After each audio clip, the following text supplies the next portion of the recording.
of transportation and the ADA. Our speaker, Rebecca Williams, is feeling under the weather today. So presenting for Rebecca, we're privileged to have Ms. Cherie Hoffman and Ms. Christine Waddell from the Southeast ADA Center. Thank you, ladies, for filling in today, and please take it away.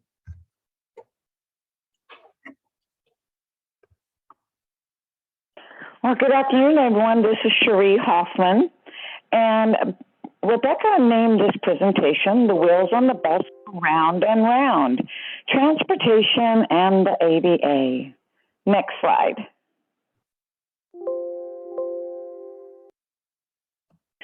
So the Southeast ADA Center is one of 10 regional resource centers. We are with the Burton Blatt Institute, and we build on the legacy of Burton Blatt, who was the pioneer in deinstitutionalization movement and the evolution of special education from a segregated entity to an inclusive support service. He was the former dean of Syracuse University, and his goal was to better the lives of people with disabilities. Burton Blatt is now led by Professor Peter Blank.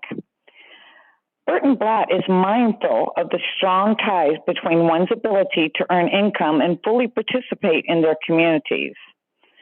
The Institute's work therefore focuses on two interconnected innovation areas: economic participation and community participation.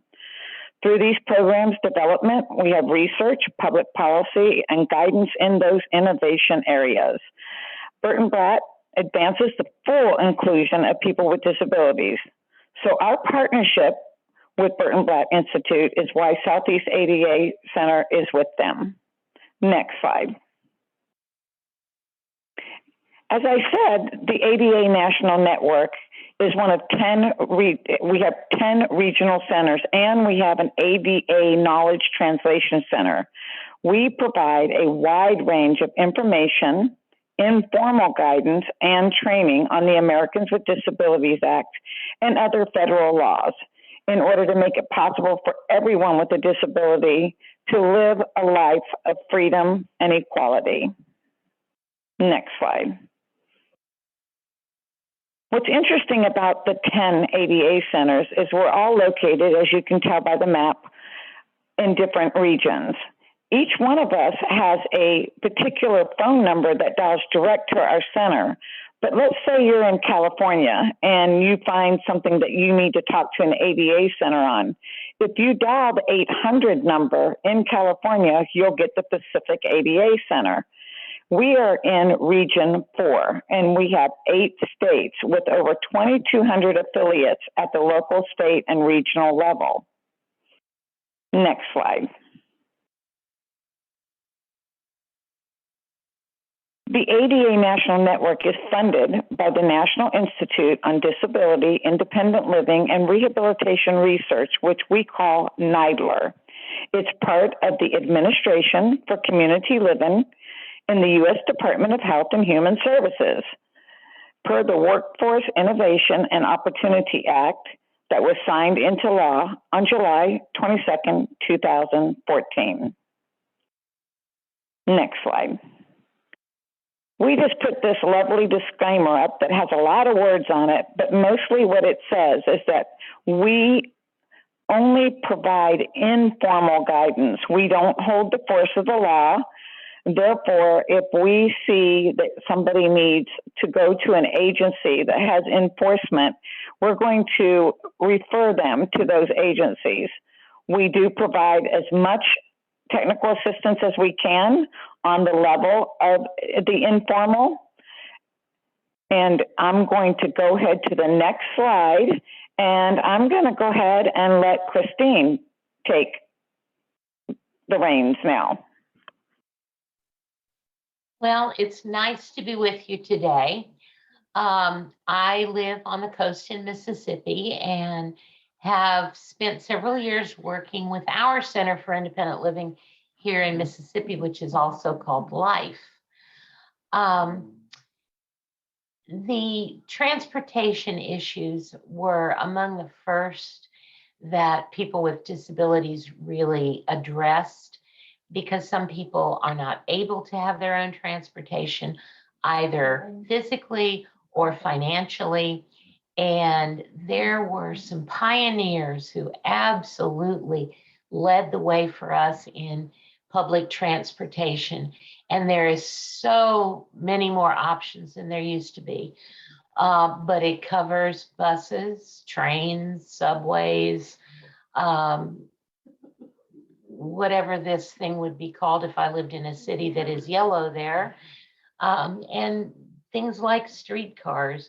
I live fairly close to New Orleans, and it's just wonderful to be able to go to New Orleans and actually ride on a streetcar. And Christine, tell them why it's lovely for you to ride that streetcar. Oh, well, it's lovely for me because I had polio when I was 4, and I've always used long leg braces and crutches. But as my shoulders wore out, I went to a scooter for a while, and now I've been in a power chair for probably 30 or so years. And it's just something that has basically always been denied. I just wasn't able to get on. You know, those first steps are really big, even when I had my braces and crutches. Sometimes when I go somewhere, I just go somewhere on the public transportation just because I can. And I'm going to go ahead and say that Christine and I actually spent quite a few days in DC at a training, and we had a grand time riding the monorail there, or as I think that's maybe what that yellow is. And we apologize because we're not really sure of all the pictures, but it was interesting because it was fully accessible, and getting to it, we had pretty good accessibility as well. And they had elevators in all the stations, if Christine can remember that too.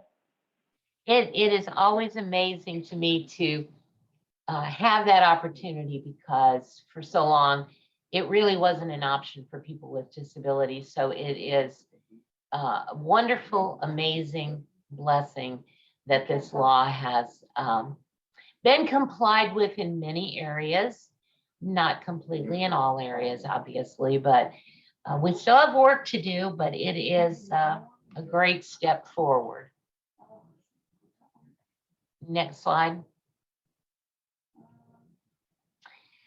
Okay, there are fixed route systems. This is a picture of a bus. It has a lift. Many of us who use wheelchairs or need to board the bus with the lift know that sometimes they don't work, and it is not completely smooth, but it is possible now to ride a bus. There are places to park a wheelchair. There is priority seating for people who use mobility devices and have disabilities. It helps people a lot in not only doing fun things, but doing necessary things, getting to work, getting home from work. And it just gives people so many more options. And so I'll piggyback with what Christine has said, that Title II of the ADA requires public transit systems to be accessible to riders with disabilities. And there are the times where these fixed route systems and these buses do have times where their lifts are broken, and they must manage those repairs in a timely manner. Unfortunately, those are the words that they use, timely manner. So we can never really tell anybody what that means. I suppose it just means when they get the part. But under the 49 USC section of the Federal Transit Act, federally subsidized transit providers may not charge more than half of the peak fare for fixed route transit during off-peak hours for seniors, people with disabilities, and Medicare cardholders. This is not an Americans with Disability or ADA requirement. Rather, this is general condition placed upon those receiving federal funding for transit from the Federal Transit Administration, which we'll call the FTA. The discount does not apply for purposes of determining the fare for the ADA complimentary paratransit, which also is under 49 CFR, and would be calculated without regard to discounts such as this. And anytime you need to know more, you can ask us, and we do have the links to these laws for you. And of course, we do get a lot of complaints in one kind and another for people who feel they're not locked down, or the lift system is broken. And as Cherie said, they're supposed to fix it in a timely manner, which means that they can't put us off forever saying it's broken. It should be a reasonable time to get it back going. Okay. Next slide.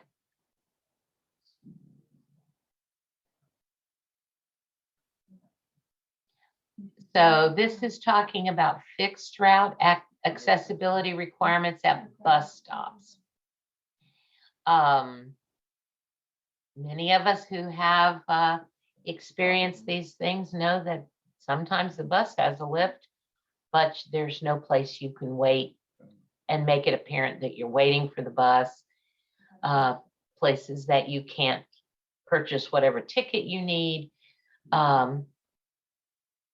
It's unfortunate that some people don't understand there is a big picture here, that you kind of have to be able to have access to all of the necessary steps to take to get a ticket, get on the bus, ride the bus, and get to your destination. This is And I will say that the ADA does not require public transportation entities to install bench seating at bus stops or at transportation facilities. However, transit systems may find it more beneficial to provide the seating, and it may enable the use of the fixed route system to persons with disabilities that have the issues from standing for an extended period of time. But it's just not required. And so I see a lot of the CILs and advocates working with their cities and their fixed route systems into possibly providing a better fixed seating for people with disabilities. And it's not just people with disabilities. We have to approach it on the universal aspect that it could be with anybody who might need to sit at any point in time. Exactly. This is a picture of a bus stop, and there is a woman who I suppose is getting a ticket from some type of machine, or maybe just checking the route, and a gentleman in a wheelchair sitting beside the bench, but he is also, the area beside the bench that is available for him is also under the cover in case it's raining. And Christine, another thing that I think that maybe you might have noticed with these fixed route accessible, some of them don't even have, oh my goodness, curb cuts for a person with a wheelchair to actually get to the fixed route accessible requirements. And I believe that that is a requirement, but it has been another area that advocates have been fighting to get right. Exactly. And it's really critical. However, I also have experienced a bus pulling up at a place that did not have a curb cut, but the lift was deployed and it landed on the sidewalk rather than in the street, which allows you to roll from that, and get on the lift. But that's training. There a lot of this is training, as we'll talk about in a minute with securements. The bus personnel need to be trained to know how to deal with people with disabilities, assist people with disabilities, possibly park correctly for an individual with a disability who's waiting. So training is an important component.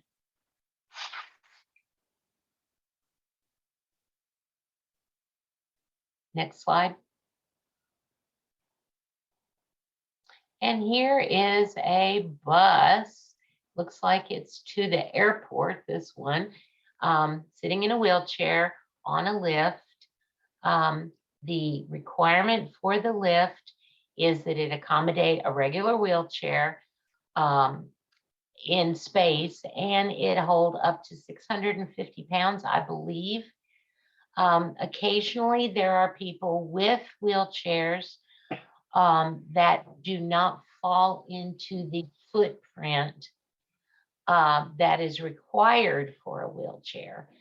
I feel like sometimes people don't get the correct advice from their physician, therapist, wheelchair dealers to understand that you may like the looks of a certain mobility device, but you need to be sure it falls within that accessibility requirement of 30 by 48 inches. And the handrail on either side of this wheelchair not only make it a little safer for him to be on the lift, but also there are people that they refer to as standees that do not have a wheelchair. However, they do need to use the lift because they can't manage the steps. And that gives the person who might be standing on the lift a place to hold on and be safe.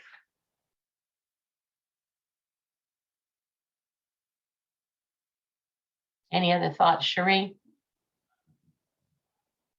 Well, I just want to say that over the evolution of time, as you said, that between your wheelchair dealers, your physicians, wheelchair design has changed, and we've gone from maybe a much heavier power chair to one that's a little bit lighter to the requirements, but we're still having such a magnitude of different uses of mobility devices. And I believe I read that some of these can have a design load of up to 800 pounds.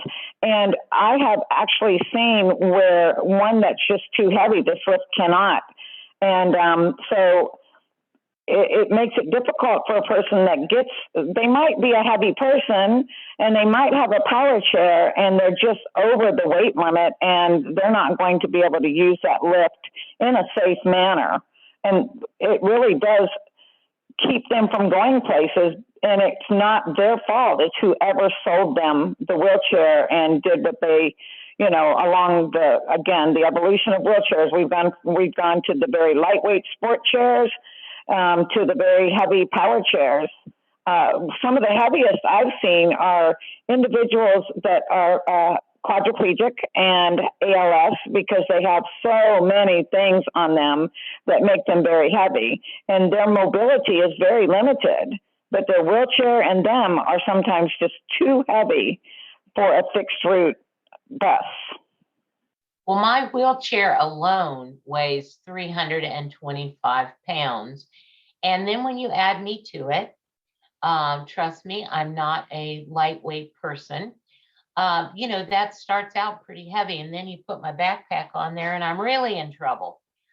And also there is a maneuvering. Some people like the looks of these great big scooters that have 4 wheels, and they just, the piece of equipment does not work when you're trying to maneuver in certain spaces that are following the law.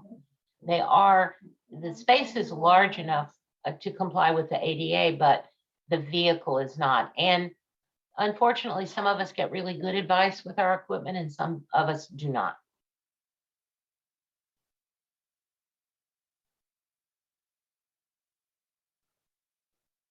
Okay, next slide. Fixed route accessibility requirements, effective communication.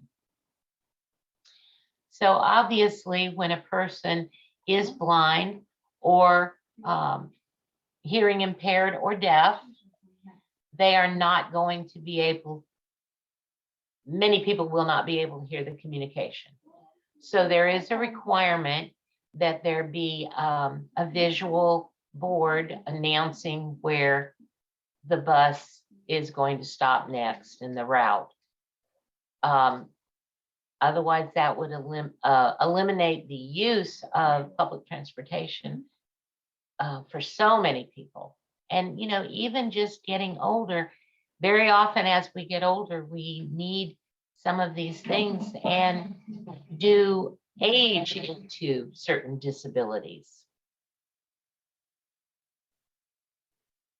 And I recently went to Las Vegas. Whoop, whoop. Anyhow, I got to ride a lot of the public transportation with my daughter as we went around the Vegas Strip and to the old Vegas. And I was amazed at how wonderful their fixed route effective communication was. There were the LED screens. The bus driver was, my daughter kept telling me, they're announcing the stops, they're announcing the stops. She was just amazed at the accessibility. So I think when it's working, it's really great. But there's going to be those times that it's not working. I rode the MARTA, I think it's called, in Atlanta, and quite a few times, and I can't tell you how many, quite a few times it was not working. And I kept asking the person next to me, where are we at? Where are we at? Where are we at? Because I had no idea. Well, I think the kindness of good people has made my life a lot smoother with my disability. Occasionally there are people who aren't, but most that I have encountered are very kind. I got in Atlanta, I got my front wheel of my scooter stuck in the crack between the subway platform and the subway. And if someone very kindly had not lifted me out of that crack, I might not even be here today. Who knows?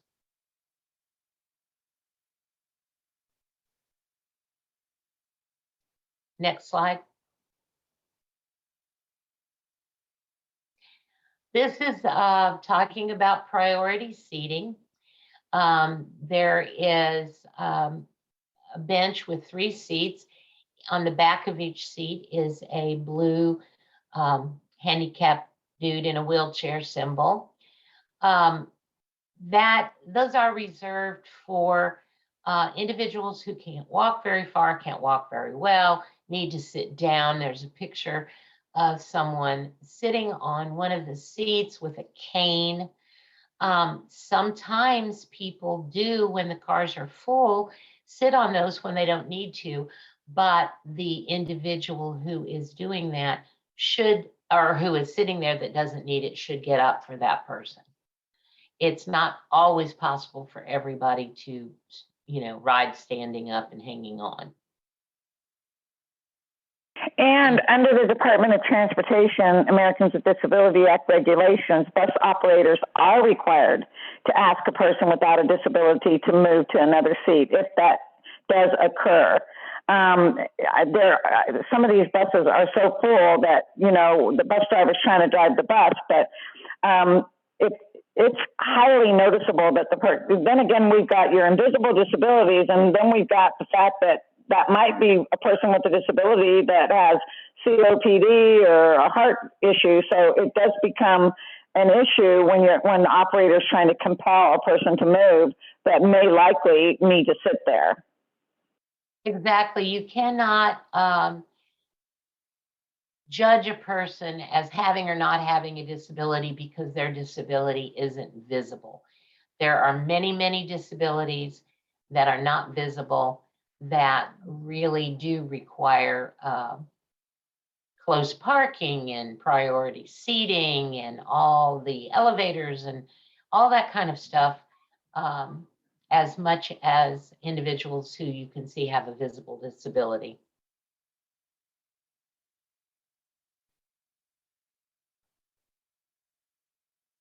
Next slide. Oh, goody. Service animals and emotional support animals. We love this one.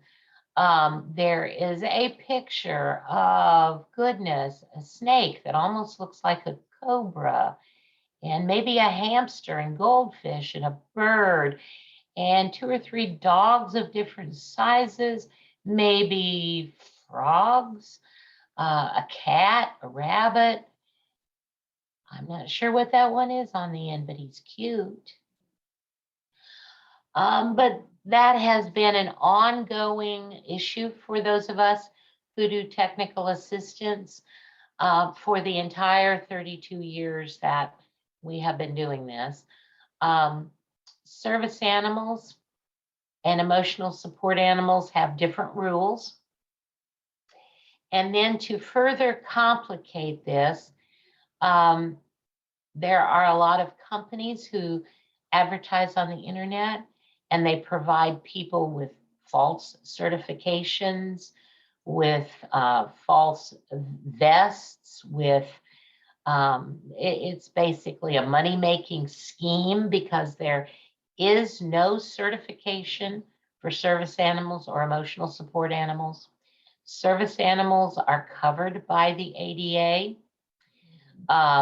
Emotional support animals are only covered under the Fair Housing Act, and possibly can be requested as a reasonable accommodation under Title I employment of the ADA. Any thoughts, Cherie?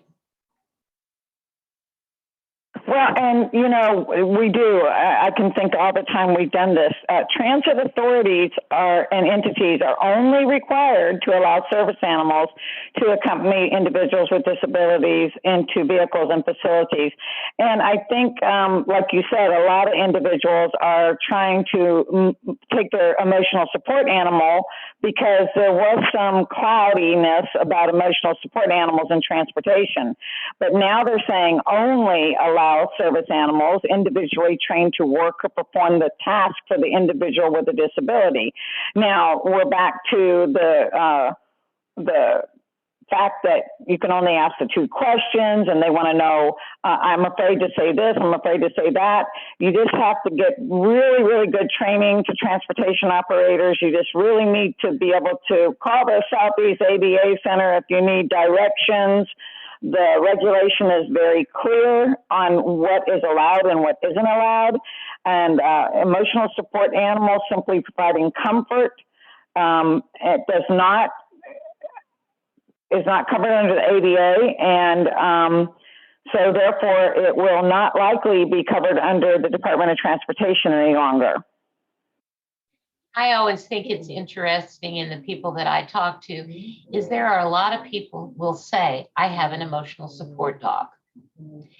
And they do not understand the full definition of what a service animal is and what an emotional support animal is, because individuals will say things like, well, I have anxiety and my dog comforts me and nudges me and licks my arm when I'm having a panic attack. So that's an emotional support animal. But service animals who do something to alleviate a symptom of a mental illness are service animals. If they do something, perform some action, and then someone will say, do you have a disability? You will say yes. They will say, what service does this dog perform? And the individual can say, he alerts me. And that's all you have to say. You do not have to divulge the nature of your disability or answer any other intrusive questions. So I guess what I'm saying is, sometimes the people with the service animal and the emotional support animal don't necessarily understand the definition and the requirements themselves. It's a great opportunity to help people understand that. Well, let me tell you one more thing too. The ADA doesn't prohibit a transit agency from choosing to accommodate the comfort animals or emotional support animals. It's normally on a local decision. And to keep in mind of that split too, that emotional support animals are not all dogs, where where a service animal is now a dog, or of course the exception of the miniature horse. But I always thought to myself, okay, so if the local transit authority allows a cat to be transported, they're saying, okay, we're going to let it.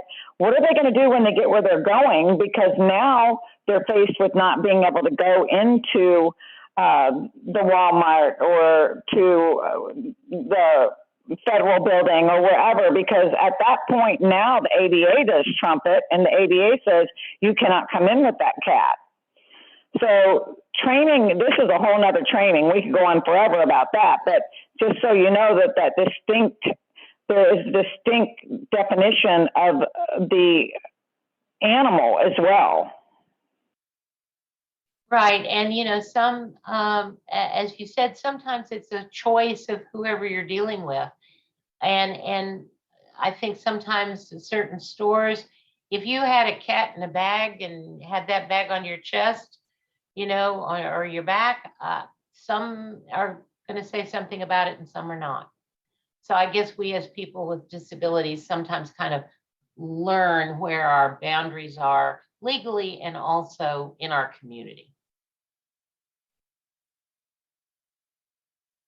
Next slide. Oh, paratransit service. This is a picture in some sort of a big city with a paratransit bus that has a door in the front where you can step up into the bus and a lift in the back. Paratransit services are available to many people with disabilities. They can charge a little bit more, but it is a door-to-door service for paratransit. It is problematic, and sometimes if you are trying to get to work at a certain time, there may be delays. One thing that a person with a disability can request as an employee who uses paratransit services is to have a little bit of flexibility at their start time. For example, not to work less hours, but maybe if they can't get there on paratransit until 8:15, they work till 5:15. But that is a reasonable accommodation in a job, since it is their only way to get to work very often. And the joys of paratransit are exactly what you said. It's not always very timely. And most of these have their own little set of rules. And with the modification of policy and procedure, it's very unlikely that you're going to be able to modify those windows of times. Sometimes it's a 2-hour window. You have to, if you have an appointment at 8, you've got to be ready from 6 to that time to get to that appointment. That's how these paratransit systems work. And they also work within a certain limit of within a fixed route as well. This is not exactly my forte, but I do know that if there's a fixed route between a certain area, I think it's like within a 3/4 of a mile on the side of a fixed route, then they're not eligible for paratransit, which I can't even imagine somebody on a rainy day in a power chair that needs to get to the paratransit going down that road because they're less than that 3/4 of a mile and trying to get to a bus where they no longer are eligible for that door-to-door service.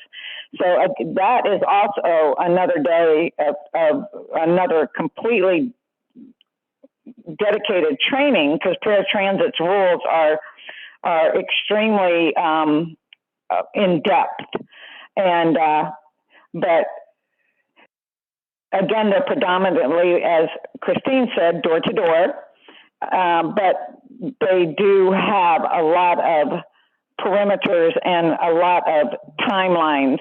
I have known people to go to a medical appointment and their appointment's at 9, and at 2 o'clock they're still waiting for their ride home. Well, it is problematic everywhere. It works a little bit better in cities. The 3/4 of a mile from a fixed route service means a lot where Cherie and I live on the Gulf Coast, maybe Savannah too, because it really limits it. But in a big city, they expect them, if it is a metropolitan area, to serve within there. And usually that is probably within 3/4 of a mile. But it is difficult. There are complaint procedures. If you have trouble there, it's a system that could be improved. You know, not everybody can afford fully accessible vehicle, even if they can drive. And a lot of people simply can't drive depending on their disability. And honestly, Christine, I live in a little beach town like Christine is in the Gulf Coast, and I'm on the Gulf Coast in a little beach town called Navarre. And paratransit just doesn't come out here. I mean, it's so difficult to even get them to our little area. So if a person decides to live in this area and let's say they get a disability and they are now in a wheelchair, we don't even have Uber that comes this far hardly ever. So it's tricky depending on the size of the metro versus non-metro. Right. And it would be hard for me at this point in my life to choose to live in a large city. But I have always had in the back of my mind, if I got to the point where I could not drive or I could not afford a vehicle that I could drive, that probably my reaction to that would be to move to a city where I could use paratransit. I like to be able to go when I want to go, or at least sort of when I want to go. Anyway, it's like Cherie says, this is a big subject, and we'd be happy to talk to you about that at another time if you'd like. Next slide. This slide is about paratransit eligibility, and there are eligibility requirements.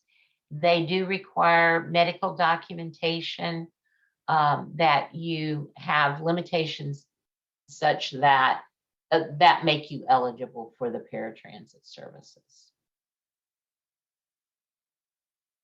Have any comments, Cherie?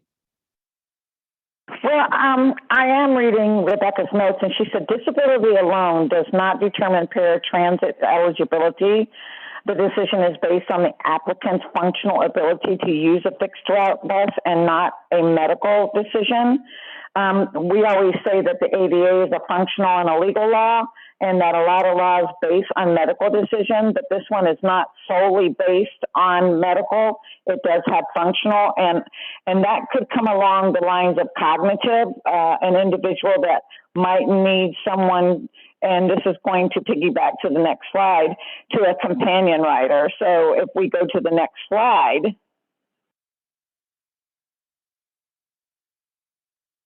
This one is companion. Yeah, go ahead. And there is a picture of a gentleman in a wheelchair and a nurse behind him or semi beside him, talking with him. So he probably requires a companion. Or maybe he just went to a medical appointment. Thoughts, Cherie? Well, under the Department of Transportation and with the ADA, the transit entities are required to permit one person to accompany a paratransit eligible individual. Again, these could go into all-day slides, but PCAs may need to ride with an eligible individual. An individual that's learning the routes or learning things might, again, that has a cognitive issue, traumatic brain injury, or might be Down syndrome and learning how to use the paratransit. A lot of these reasons could be the reason a person is needing to have a PCA or somebody with them to ride along. let me see. It says under the Department of Transportation, a personal care attendant may not be charged a fare, and they will be riding alongside the individual that is paying, and their fare is complimentary. I think it is interesting. I don't know if you guys have had this experience where you are, but they say you can get on paratransit with a companion, which you might need, but they don't address the issue of if I, as a wheelchair user with 2 children, need to use paratransit. They did this with the hurricane shelters. To get into the special needs shelter, you could bring 1 person with you for a hurricane evacuation. But what do you do if you have 2 children? Do you send one off on their own?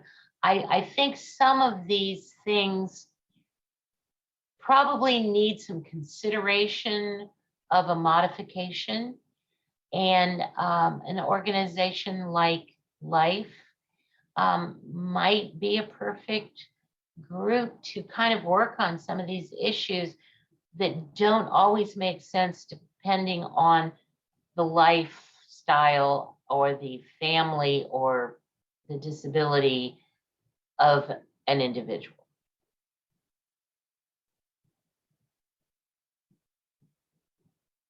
And they try to, again, it's the driver really has to be more cognitive, has to have good observation skills.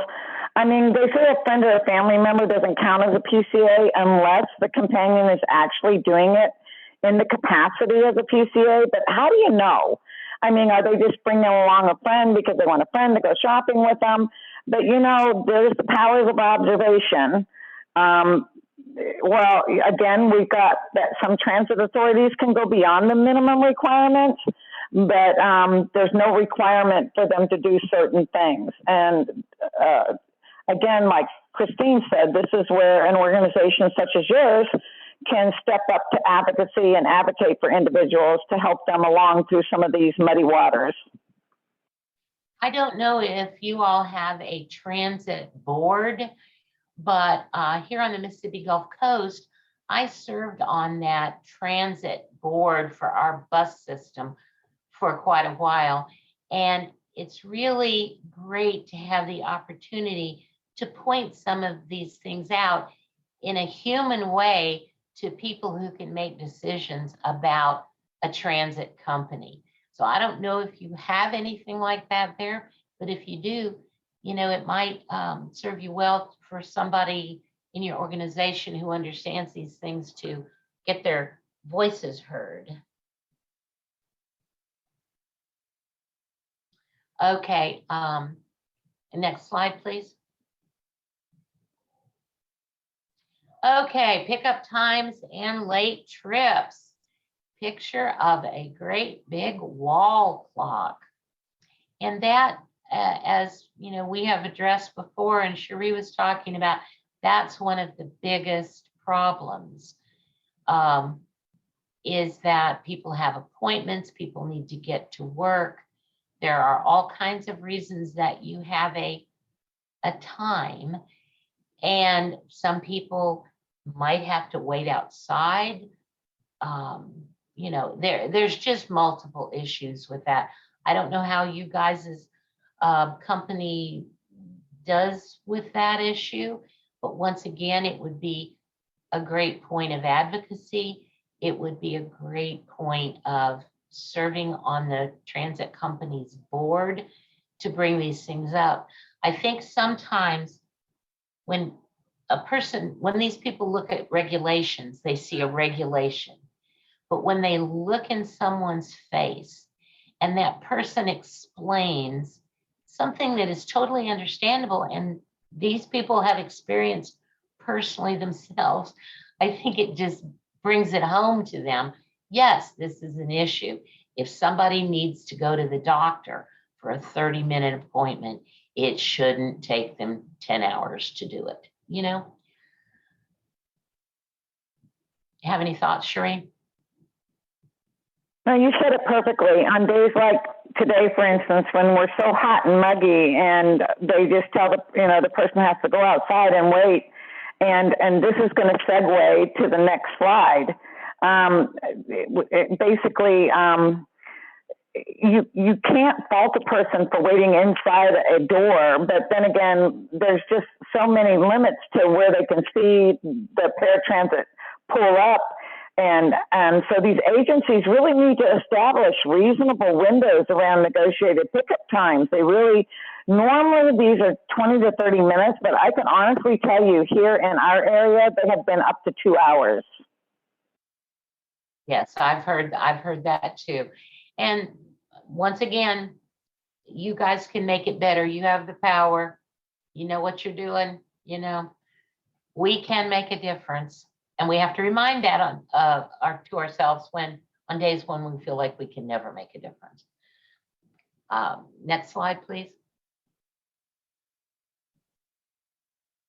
No shows and rider suspensions. That's a big red circle with a cross across it. And it says show. I guess that means no show. Do you have some information on that, Sheree?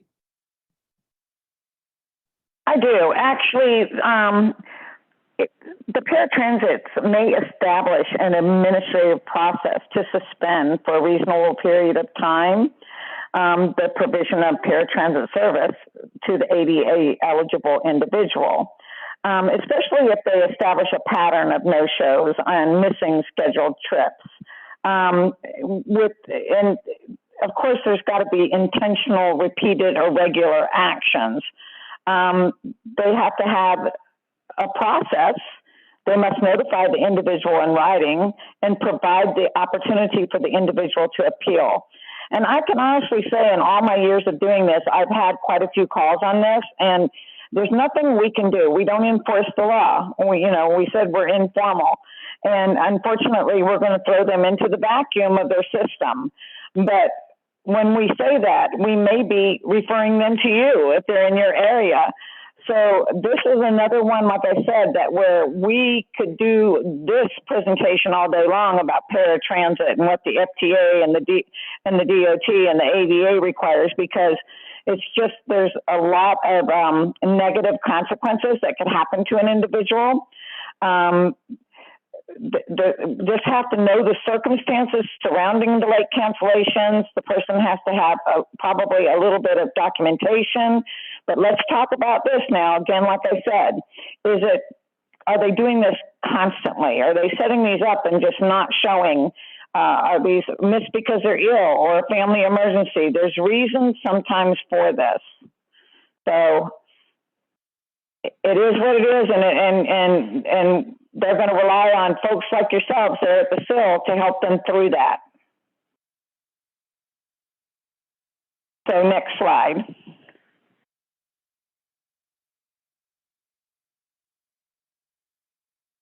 I'll let you take this because this is another area that's good for you, Christine. Buckle up for safety. And it is showing a young man, I believe, in a power wheelchair that is buckled up in the safety harness on the bus. And I will say from personal experience that it is sometimes a pain for them to do that. It's not anything that an individual in a wheelchair can do themselves. They have to get down on the floor sometimes. They don't know how it works very well. And I will admit, allowed myself to be put in severe danger a few times when I could not get to the securement area. Put it this way, it's just a good thing those buses didn't get in a wreck. But this is something that is required. The drivers should be trained. The equipment should be in good repair so it works properly. Some wheelchairs are easier to secure than others. At our Center for Independent Living here in Mississippi, we have invited the bus people to come to the center and had them practice on various people in various kinds of chairs, which is a really great service the Center for Independent Living can provide to a transit. Any thoughts on that, Sheree? Yeah, and while they can't have you sign in red, Christine, the Department of Transportation, along with the Americans with Disabilities Act, do require the seatbelt and the shoulder harnesses be provided, but they cannot make a passenger with a disability be required to use it. So, you know, there's that coulda, shoulda, woulda. I mean, there have been bus accidents. So I would, if I were a person using this, you know, hope that the driver has had ample training and does know how to secure somebody like Christine, for instance. And so, and there are, again, other areas. We've had calls with, again, the larger wheelchairs and the securement, the seatbelt securement. It's not long enough to go around some of these wheelchairs, and that's on them. So this is definitely something that needs to be brought to your transit authorities, and training needs to be done so that they understand how to use it, when to use it, and understand where the securement locations are. And because it could be absolutely more harmful to a passenger to not be secured than to be secured. Well, also it could endanger others because, as I said before, my wheelchair alone weighs 325 pounds. So if it were a unsecured object in the middle of a bus with other people, it would really be dangerous, terribly dangerous in a crash. Okay, next slide. Uber and Lyft transportation network companies. Oh gosh, that's another whole story there. One of the last times I was in Washington, there's a picture of a blue car that says Uber and a bright pink sports car that says Lyft. And when I was in Washington, their cab company had contracted with another company who had accessible vehicles. It's not that anybody's saying that they absolutely have to do it all completely themselves, but they have to make a provision when someone needs accessible transportation to provide that. And there have been a number of lawsuits, I think, against Uber regarding that. Sheree, well, one specific that came into Uber actually came through the Southeast region. And it was interesting because it had the time with Uber had set these times that you had to get to their vehicle. I think they called it standing time or just like standing it. And the individual was not able to get to the Uber car in the time that they allotted, and the Uber driver would just take off. And it was the mother of the person that actually filed the case and actually won it against Uber, that they had engaged in a pattern of discrimination and that they needed to remove those requirements of more time to board the vehicle. This young man, I believe, had cerebral palsy, and he was unable to get to it in a genuinely the time that they set, and getting into it took him a little bit of time too. So we do have those cases if you want to see them. Uber is definitely an issue. Like I said, I live in a very small town. We don't have a lot of public transportation, Uber, taxi, or anything, and I can honestly say that we don't have any public transportation in the way of buses or anything. So I would say that there's not an accessible Uber anywhere near us. But in the larger cities, I think that what you have said, Christine, is true, that they have contracted with some of the other agencies. But I think the one thing that you need to tell people is they need to identify that they need that accessible transportation. Right, before they get disappointed, absolutely. And certainly, If I took a TA call from your area, I would very possibly refer this individual to you. So it would be good if you guys knew the answers to these or had a file to, provide that information to your consumers. And Okay. Denise, I know that we have only about 5 more minutes, so we'll get through the next 2 slides and then just let everybody know that we have resources. So next slide. This says taxi cabs, passenger vehicles for hire, and it is a picture of a yellow cab, sort of, not really, not a minivan, a hatchback, I guess it would be. Now, I have personally ridden in this type of cab that had a ramp that came out the back.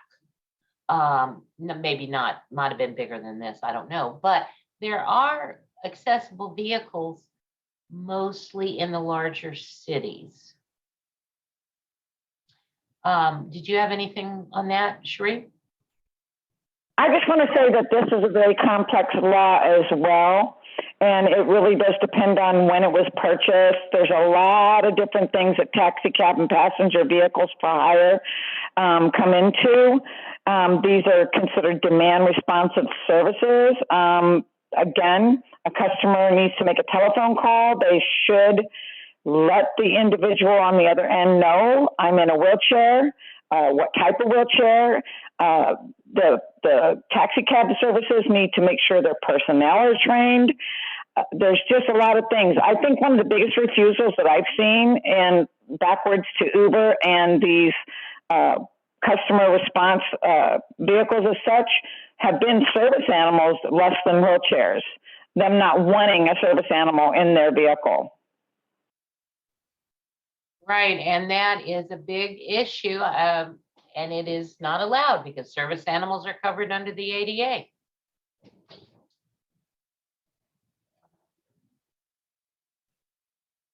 Are we ready for the And next let's one? go back to the personnel need to be trained. They need to know how to properly assist and treat customers with disabilities respectful and in a courteous manner on all of these transportation systems. They cannot refuse to assist with stowing a wheelchair in a trunk, though. Right, because they're going to take someone's luggage. How do they think they can refuse someone's wheelchair? Exactly. Obviously, you couldn't, because it's 325 pounds. But long ago and far away in my past, I did have somebody who got my wheelchair up in the trunk of a car, and the trunk was hanging open and took me where I needed to go. Okay, next slide. Are accessible taxis required? And this is a picture of a van, similar to mine, I think. And it doesn't appear that this one has a ramp, but it may have the back ramp in the back, but it is a yellow cab.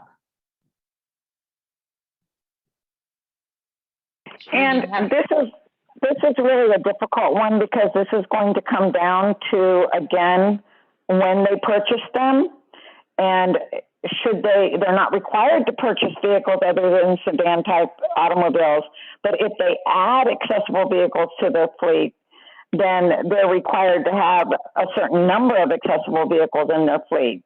So there's just a lot of elements to this that we could go into a whole other training. It all comes down to the city, the county, where they're located, if they accept some type of subsidy program. There's a lot involved in the accessibility of taxis. Now, these van type ones, almost every place I've gone have had accessible ones, but they don't have enough.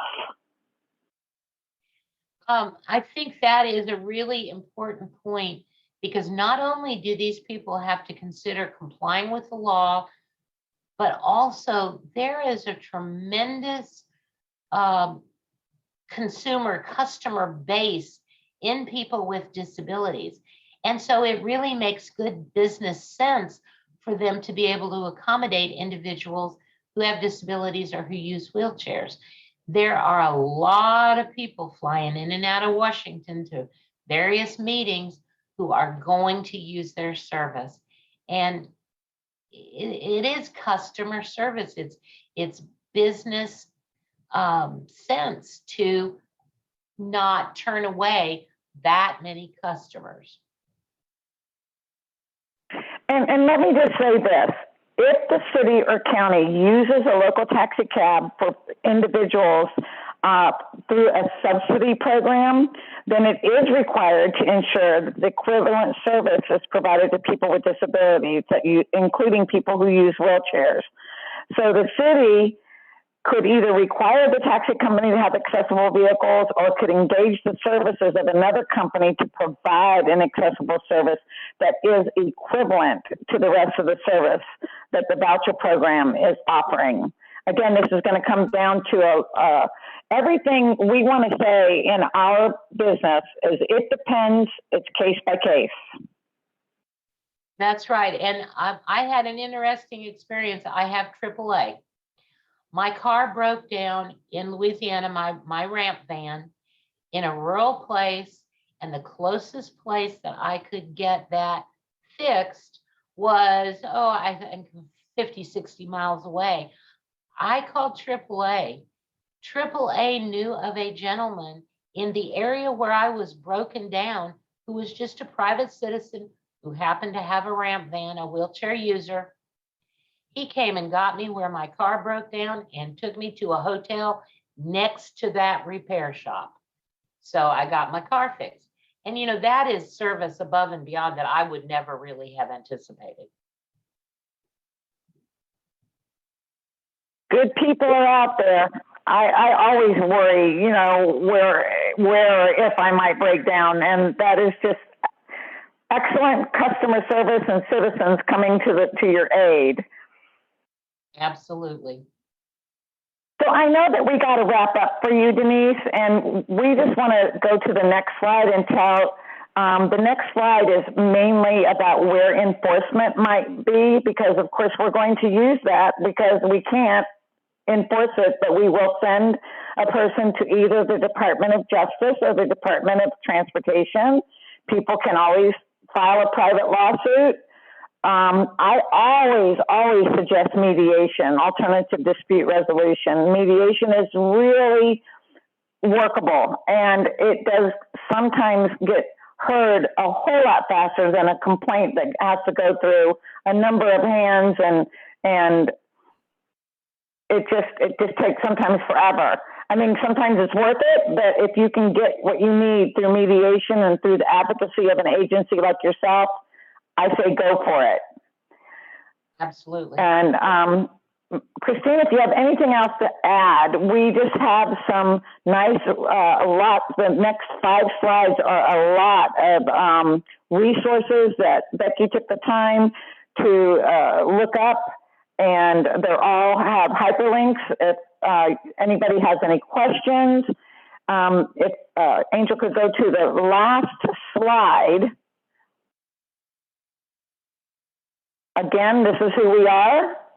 We serve Alabama, Florida, Georgia, Kentucky, Mississippi, North Carolina, South Carolina, and Tennessee. However, if you are somewhere else in the world and you need to make that phone call, I encourage the 800-949-4232.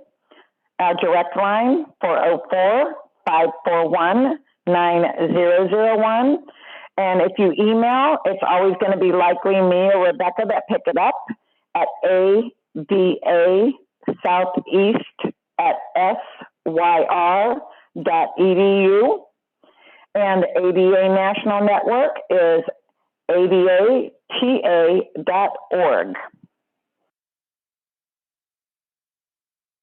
Excellent. It's been a real pleasure being with you. Thank you for inviting me. And before we open the floor for questions, I just wanted to thank you for being so descriptive of the pictures and for reading your contact information.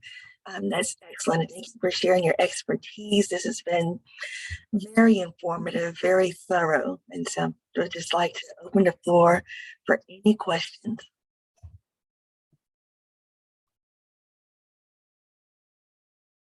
Yes, good afternoon, everyone. This is Sabrina. I had a question. When you say that a lot of the companies are accommodating to persons who use wheelchairs, what about audio descriptive devices in like cabs for persons who are low vision or blind to know what the cab fare is? Is there such device? I'm not sure that technology has really hit a high note or it's required. It might be more. Are you saying like if you're putting the money in that you're putting the right amount in, or that that it's $13? That's really a tough question because I don't know that technology is quite out there yet. Okay, no, I was talking specifically when you're in a taxi cab and at the end of the ride, you not knowing how much the charge is. Right, and I just don't know if that technology is out there right now. I mean, I don't hear, so here we are. I don't hear, so I wouldn't know if it speaks. You would know if it speaks. I would think that that's something that might be fun to research. Mm-hmm. Okay, yeah, because I've experienced that before when I got ready to pay. I had asked the taxi, and a lot of times they cannot be very honest. So that's a possibility. But yeah, I just want to know what's this. Well, I have a friend who's blind and works for the Florida Division of Blind. I'm going to email him and ask him. Okay, yeah, I would like to know more about that if that's possible. But thank you. Okay, if you could get the information to Denise so that so I can email you if we get the answer. Oh, sure, definitely, yes. Okay. I think that's a very interesting question. I love that question. That's why I like doing TA, because there's things we haven't even thought of.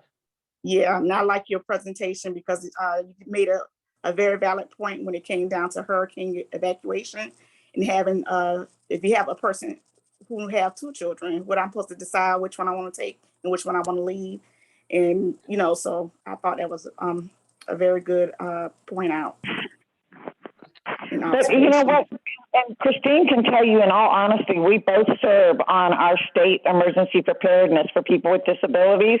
Mm-hmm. I can't tell you how often we have advocated in that direction that, what am I supposed to do? Leave Billy Sue with some stranger in another shelter? It's just, you just can't do that. But they have not really, they haven't lifted that as far as I know. I mean, they say only one person. I'm like, okay. Yeah. But I'm a single, this forces a person with special needs into a regular shelter sometimes. You're exactly right. And that happened to me. So I do agree. And I also sit on the board for helping with emergency transportation. And that is one of the things that that was a question that came up in our conversation as well. So, yeah. Well, I'd like to catch up to some of the laws have to catch up to some of the rules. Yes, I'd like to throw one out at you in that vein really quickly. I'm sorry to take this time, but I have worked with Mississippi Emergency Management, and I maintain they must deploy accessible cots in every shelter.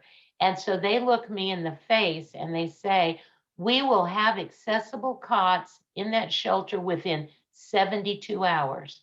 And I said, but you don't understand.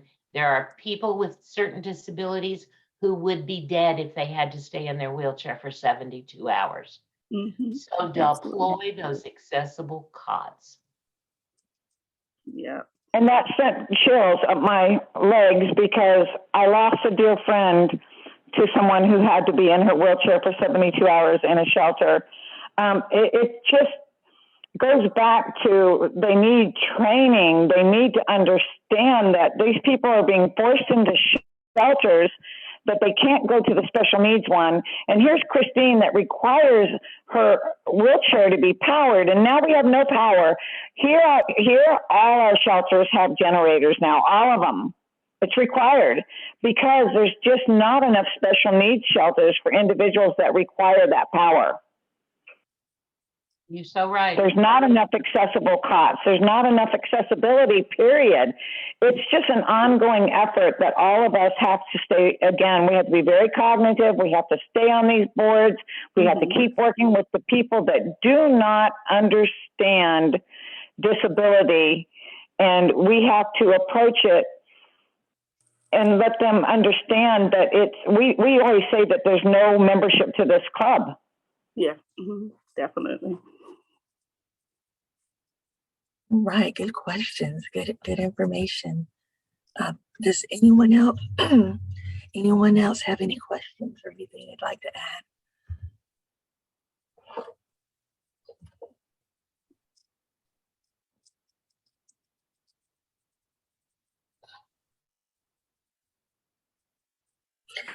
Well, the questions that were asked were great. I'm going to look into the audio from a taxi or a fare. Again, I don't know that I've ever heard one speak. Christine, have you? I have not, but I think that it's a great thing to give us an opportunity to look into.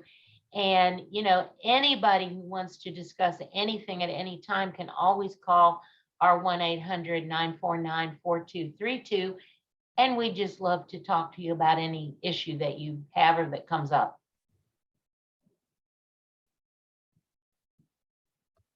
Okay, well, thanks again, ladies, for an excellent job, and we really appreciate you. And we will share the PowerPoint with everyone, and we'll be calling. Thank you so much. Thank you. Thank you.